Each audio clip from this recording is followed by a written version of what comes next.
hay que cumplir con este requisito y obviamente pues ya ustedes deberían de estar inscritos, ¿verdad? Y si no, creo que todavía se puede hoy o no sé, ¿verdad? Eso de la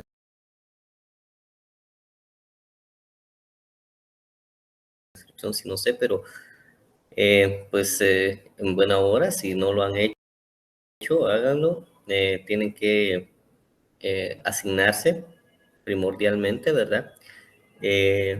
Y bueno, pues es un recordatorio nada más que nos pidieron hacerles, ¿verdad? Entonces ahí estamos cumpliendo este requisito y pasemos de nuevo a la clase.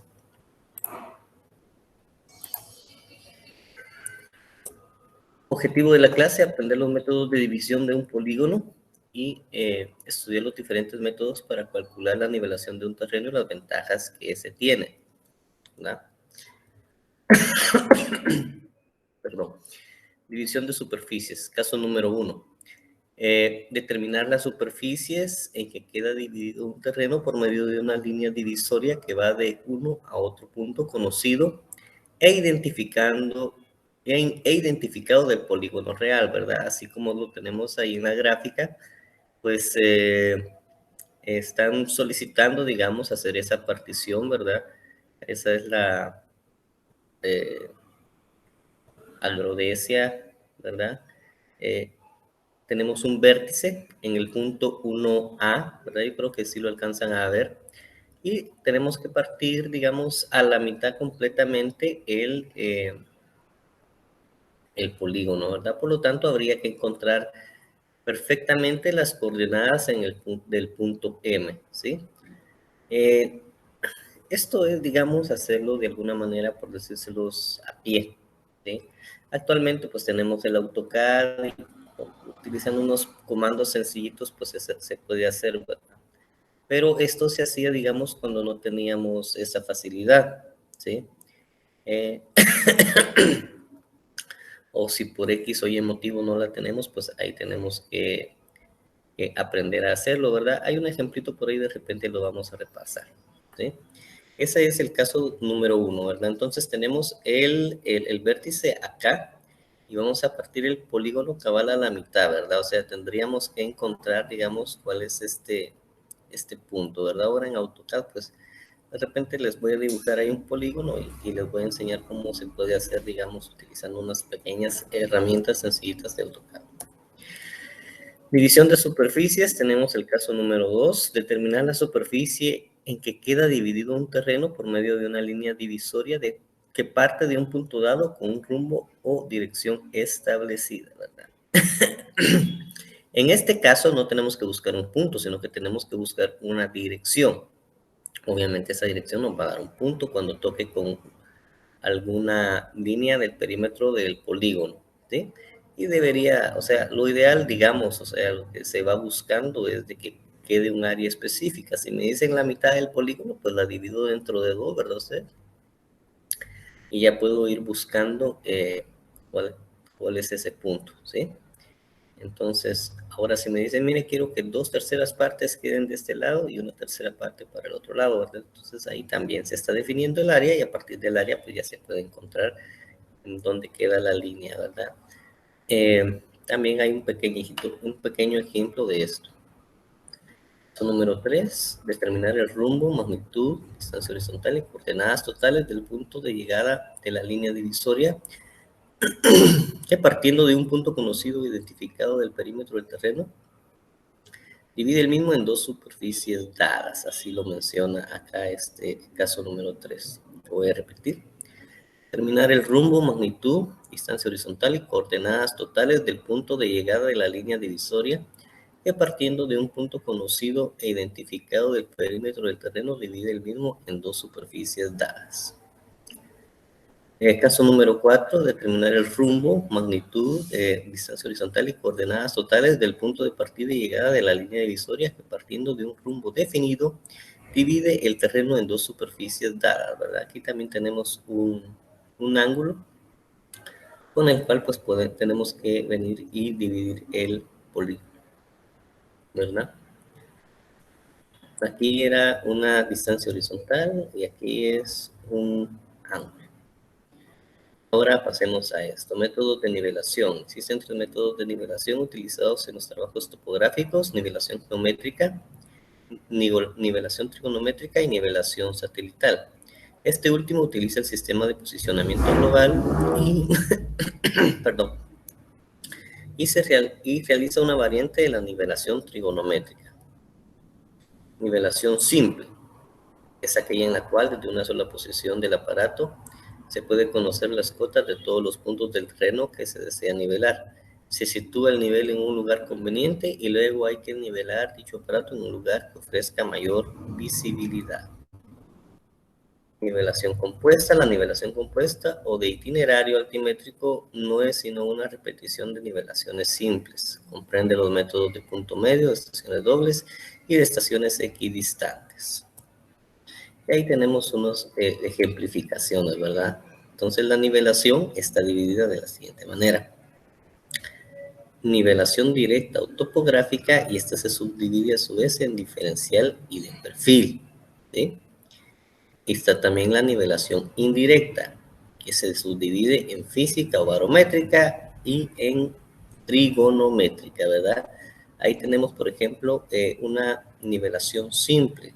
Es esta figura que está al lado superior izquierdo.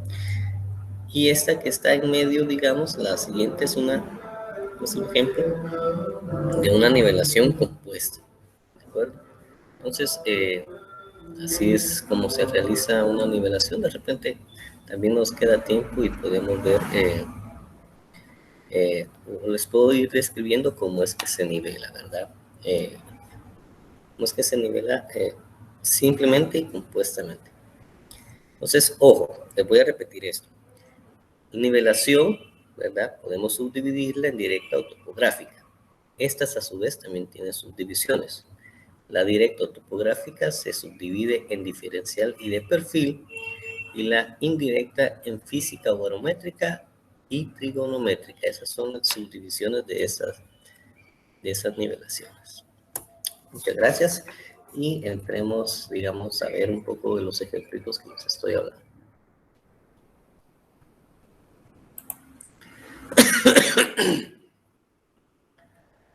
Es bueno ver que hay 29 personas conectadas y poniendo atención, me alegra saber eso. Jóvenes, todas estas presentacioncitas pídanselos a su encargado de sede, ¿verdad? Ese es el conducto, ese es el procedimiento, ¿sí? Si no lo tienen, si aún no lo han bajado, no lo han descargado, pues entonces exijan, pues, ¿verdad? De que se los den. Es a esas personas a quienes hay que pedírselos, ¿verdad? Entonces, están en todo el derecho de venir y pedir que les pasen desde ya toda esta información, porque si no estoy mal, dentro de 15 días ya tienen su primer examen parcial, ¿verdad? Entonces ahí pidan y pidan y pidan.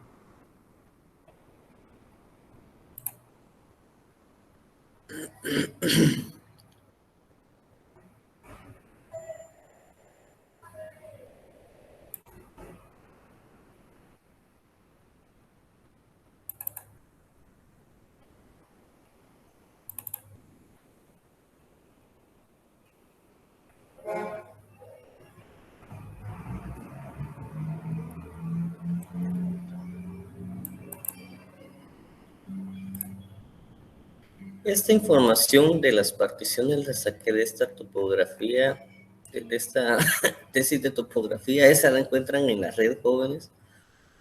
Es una tesis de la Facultad de Agronomía de la Universidad Pública.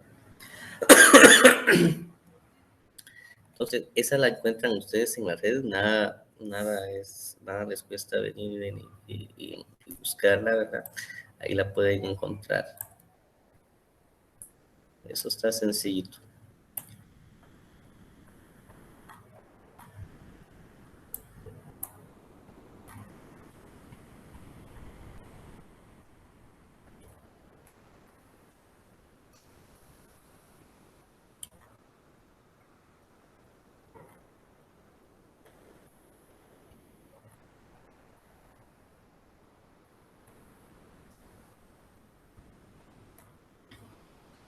Eh, por mencionarles algo, ¿verdad? Fíjense que me está costando y la verdad no me siento tan mal, pero bueno, tal vez tengo un poquito de flema y por eso es que me está costando hablar. Pero el, el fin de semana pasado, pues tampoco me sentía tan mal, pero cometí una equivocación. Fíjense ustedes que me puse a tomar una Panadol sinusitis y me tocaba dar clases y prácticamente ya me estaba cayendo del sueño dando las clases. Ustedes creo que se me salieron un par de incoherencias por ahí, pero nada del otro mundo.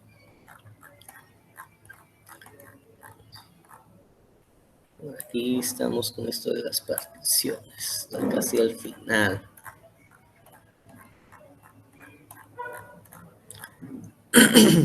Bueno, aquí hay algo, ustedes.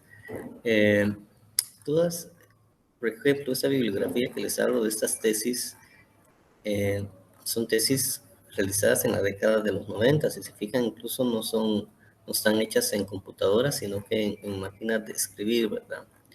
Y a veces, pues, los programas de los cursos están hechos también para la época que las personas que los están haciendo los cursaron, ¿verdad?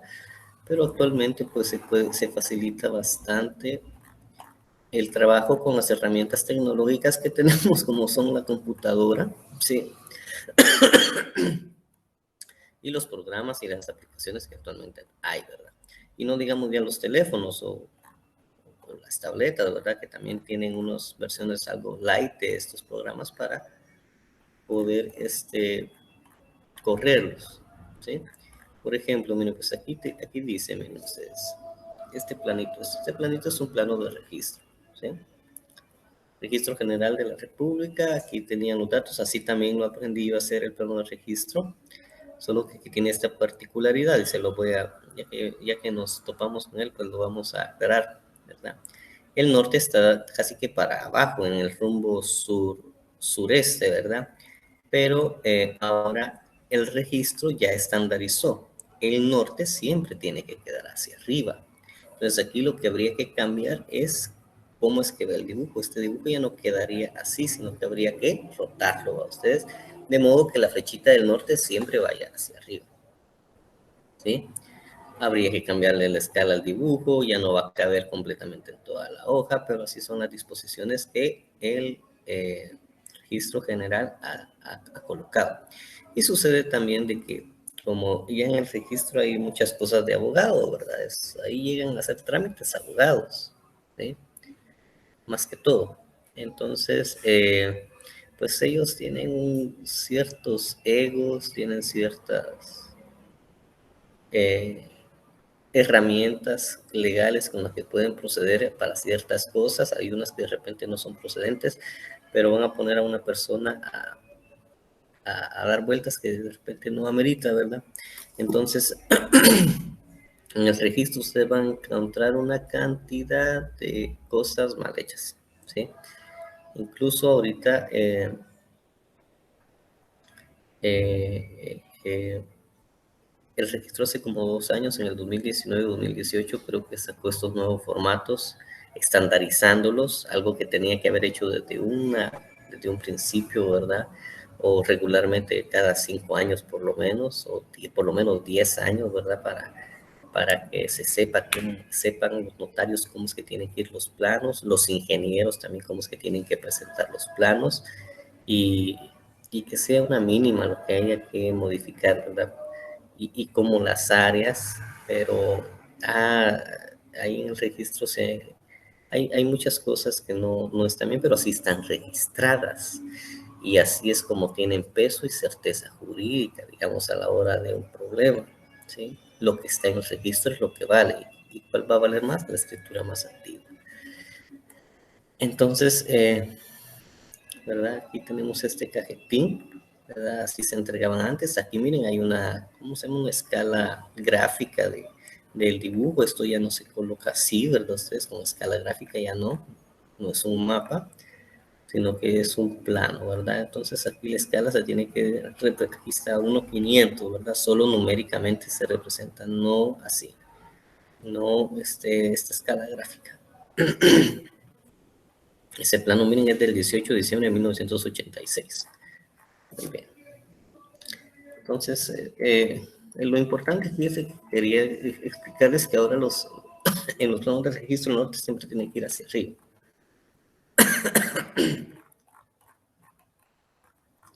Ahí hay simbología, miren ustedes, ¿verdad? Esto está bastante interesante. Cómo son las simbologías de café, de caña, de potreros, de banano, etcétera, etcétera, ¿verdad?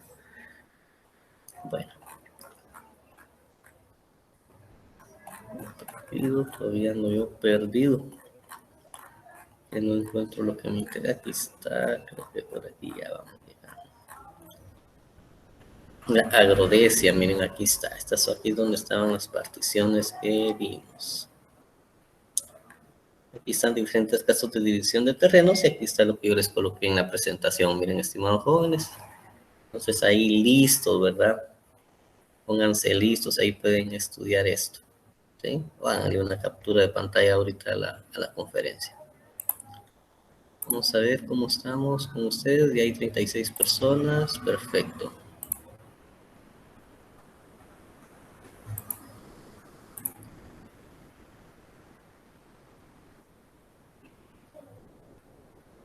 Jóvenes, estoy leyendo ahí unos correitos, pero ustedes, pues ustedes tienen que pedir, ¿verdad? Que les faciliten las cosas, ¿sí? Yo puedo avisar de que se están quejando, pero es a lo más que puedo llegar, ¿verdad? Y precisamente lo voy a hacer, ¿sí? Eh, eh, es lo que puedo hacer y no puedo hacer nada más, ¿verdad? Pero les estoy diciendo en dónde estoy encontrando yo la información, ¿verdad? Esto lo preparé ya para la semana 5. Miren ustedes ahí, eso ya lo vimos un poquito. Es también una retroalimentación, pero es importante que ustedes lo sepan.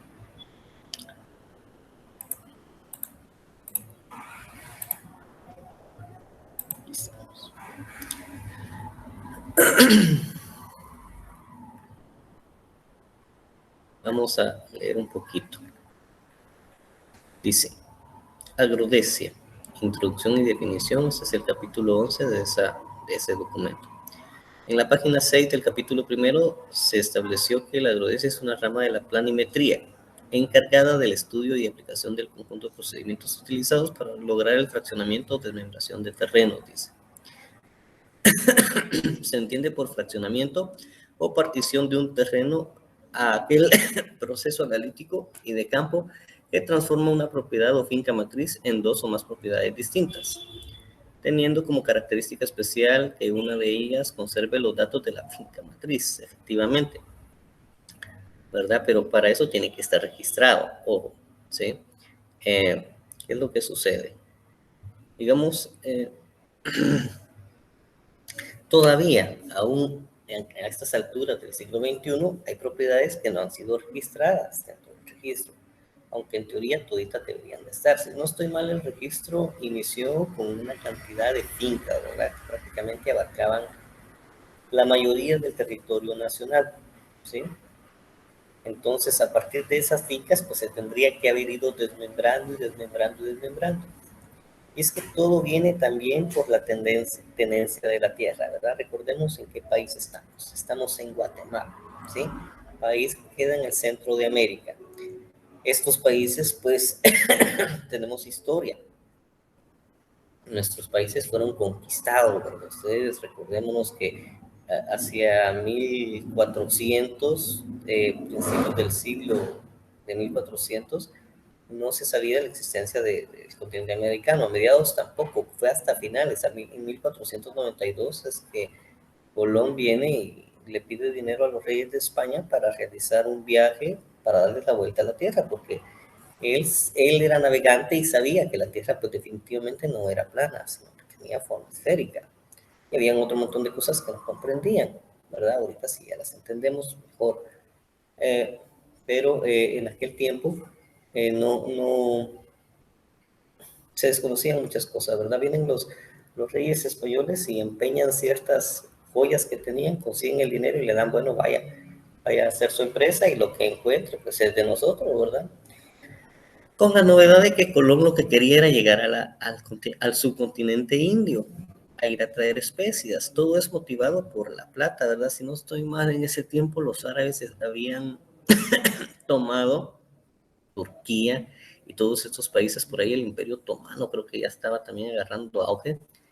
Eh, y pues les estaban bloqueando el ingreso a las caravanas europeas, a los comerciantes europeos, ¿verdad? Porque estaban cobrando demasiado si bien les iban, les cobraban a ustedes, si no, los mataban a los pobres comerciantes, ¿verdad?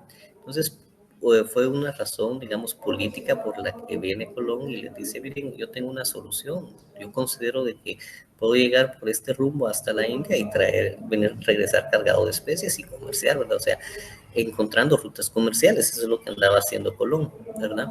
Con la novedad que se va topando con todo un continente que no se tenía, del que no se tenía noticia en la civilización en aquel tiempo, ¿verdad? Solo que habían civilizaciones mucho más primitivas, claro que sí, pero habían seres humanos. Eso es lo que había acá. También había flora, fauna, etcétera, etcétera, ¿verdad? Y cosas que no conocían en Europa, ¿sí? Porque al final los europeos que les en el continente americano, ¿verdad?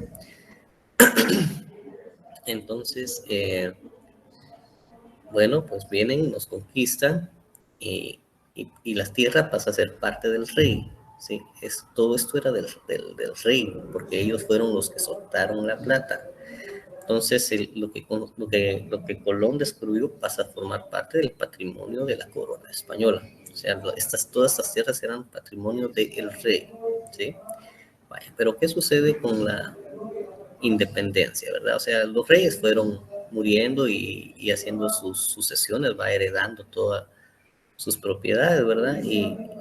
Pero llega el momento de una debilidad en España y bueno, pues las colonias aquí se quieren independizar, que francamente lo que querían era ya no pagar impuestos a la corona española. Pues entonces se independiza. Entonces las tierras ya no pasan a formar parte, las tierras que hasta el momento no tenían dueño, pasan a formar parte del Estado guatemalteco, ¿sí? ¿Verdad? Y de ahí pues nos vamos nosotros fraccionando, Centroamérica se va dividiendo, Costa Rica, Panamá, pero las tierras que no tenían certificado de propiedad, ¿sí? Pasan a ser parte del Estado guatemalteco, en ese tiempo Petén, ¿sí? Y otras muchas tierras que habían acá que no eran tan fértiles. Recordémonos que los primeros conquistadores vinieron y se asentaron acá, ¿sí? Y ellos también agarraron tierras, ¿verdad? Pero por lo regular ellos agarraban las mejores tierras, no agarraban lo feito. Entonces lo feito se quedaba y no tenía propietario. O sea, el propietario era el Estado en ese momento, ¿sí? Y así fue como en el registro las fincas que tenían propietario en ese tiempo, pues entonces pasan a formar parte de las primeras fincas que el registro tuvo. Y habría que ir a hacer una investigación, digamos, histórica para ir a ver cómo es que se fue dando el proceso de desmembramiento de los terrenos, que es donde entra la agrodecia, y por eso todo ese palabrerío anterior que les dije, ¿sí? Ahí viene la razón, ¿verdad? Y por eso es que necesitamos conocer como ingenieros los métodos para partir terrenos, ¿sí? Para hacer divisiones, basándonos en cultivos, basándonos en áreas, basándonos hasta incluso en sentimentalismos, ¿sí? Porque digamos, la gente dice, mire, esto era de mi abuelito y esto era de mi tío, pero nuestro abuelito nos va a dejar aquí a nosotros y hasta aquí llegaba, ¿verdad? Y lo demás es de mi tío. Ah, no, que mi tío era más para acá y ahí empiezan los pleitos, etc. Bueno, entonces aspectos legales de las particiones rurales, aquí menciona todo esto. Ah, lo que les quería decir también es lo siguiente, ¿sí? Las tierras que no tenían dueño, pero que ya tenían posesionario, alguien que llegaba y las trabajaba y ahí vivía y nadie les reclamaba, pero no las tenía inscritas, es posesionario, ¿sí? Esa es la diferencia entre un propietario y un posesionario. En Guatemala, para ser propietario de una tierra, tengo que tenerla inscrita en el registro. Si está inscrita en el registro, tiene que tener número de finca, número de folio y número de libro. Esos son los datos registrales, ¿sí? Y eso da mayor certeza jurídica de que yo soy el propietario legal de esa finca, ¿verdad? Perdón. Y si solo soy posesionario, pues también tengo que tener mis escrituras. O sea, yo tengo que ir con un abogado y declarar que yo soy el legítimo propietario de esas tierras, ¿verdad?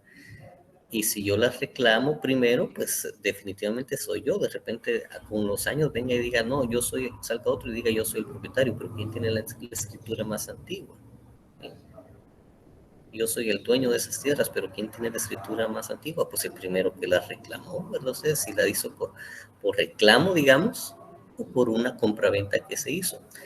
Hay muchas comunidades rurales que no tienen, y prácticamente son una mayoría, ¿verdad? Recordemos que vivimos en Guatemala y pues somos un país en vías de desarrollo, hay mucha pobreza y hay mucho desconocimiento de las cosas legales, ¿sí?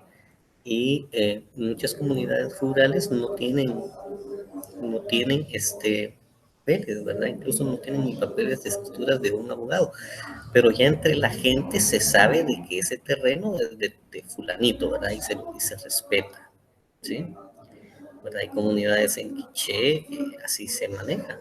No tienen papeles, pero ellos saben que ellos son los legítimos propietarios de todas esas tierras, ¿verdad? Entonces, por ahí es como va esas reseñas que les estoy contando. Entonces, el caso número 1, el caso número 2, el caso número 3, entonces fue lo que les puse en la diapositiva. ¿Miren? Desarrollo analítico y número de los diferentes casos de agrodecia. Para un mejor entendimiento por parte del lector, se establecerán ejemplos generales resueltos analíticamente y numéricamente, con lo cual facilitará el proceso de comprensión de los diferentes casos de agrodecia, dice. Determinar la superficie que quedará dividido el terreno presentado en la figura 205, el cual es fraccionado por una línea divisoria que partiendo del vértice A1, que es este que está acá, finaliza en el punto intermedio del lindero 4A-4B, ¿verdad? Aquí está, en el punto intermedio, dice. Entonces habría que buscar el punto intermedio, la coordenada intermedia en este punto, ¿verdad? Esto es pura matemática, esto con matemáticas se saca, ¿sí? Ahora bien, aquí detallan el desarrollo analítico, cómo es que se va consiguiendo. Miren, aquí está esta es la fórmula del área del método Pensilvania, más bien conocido, ¿verdad? Aquí encuentra las áreas, etcétera, etcétera, ¿verdad? Entonces ahí se puede encontrar, hace una igualación de ecuaciones, porque va a encontrar un área para acá y otro área para acá, y ahí puede ir encontrando ahí puede encontrando son las coordenadas, pero actualmente todo esto se nos facilita bastante con la tecnología, ¿verdad, jóvenes? Por ejemplo, voy a dibujar aquí algo. A ver, vamos a ocupar este. Ahí hay un planito de registro, miren ustedes, hace poco lo fui a levantar. Ahí gané unos 500 pesitos. Muy bien. Entonces,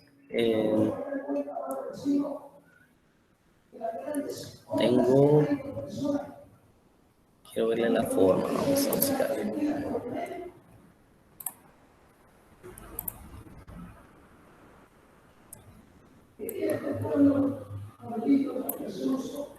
Ahí está, esa es la forma de ese polígono. Se lo voy a dibujar aquí más o menos. Espero que lo estén viendo.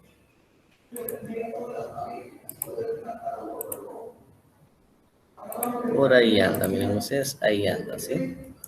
Entonces, ¿cómo fue que lo hice? Pues con el comando línea, ¿sí? El comando línea es L, Enter, ¿sí?